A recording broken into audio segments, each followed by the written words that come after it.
From cleaning his floors to owning his heart. Part 1. Written by Fizzy. The city was full of life, but for Tignola, it felt like a cold, heartless place. Every day was a struggle just to keep going, just to make sure her family had enough to eat. The small apartment she shared with her mother and younger sister, Zara, was cramped and dark, tucked away in a corner of the city that many people passed by without ever noticing. It was the kind of place where dreams were forgotten, where hope often felt out of reach. Tignola's father had passed away suddenly, leaving a gaping hole in their family. Her mother, once a strong and vibrant woman, was now bedridden, sick and weak, unable to do anything but lie in bed and cough through the days. The illness had drained the life from her, and Tignola could see the slow, painful decline every day. Zara, just a little girl, needed to be protected, but Tignola had no time to be a carefree older sister. She had to be a mother, a caretaker, and a provider. Each morning, Tignola would wake up before the sun came up. The sound of her mother's labored breathing and the quiet shuffle of Zara's small feet reminded her of the weight she carried. She quickly prepared a small breakfast, sometimes just a cup of tea and bread if they were lucky enough to have any.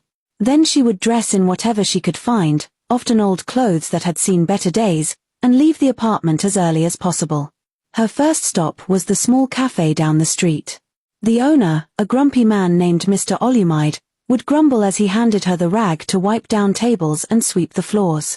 The cafe wasn't busy, but it was always messy. People left their dirty cups and plates behind, and the place smelled of old coffee and stale bread. Tignola spent hours there, cleaning, refilling salt shakers, and taking out the trash.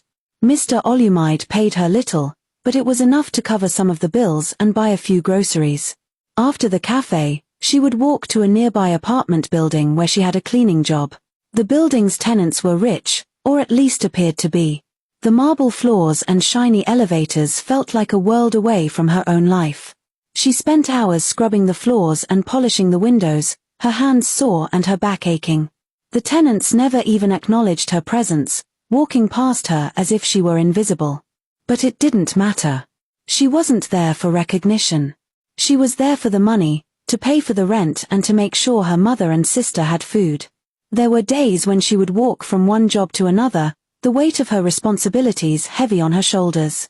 Her mind was always racing. What could she do next to make more money? How could she afford the medicine her mother needed? How could she make sure Zara didn't feel the pain of their poverty?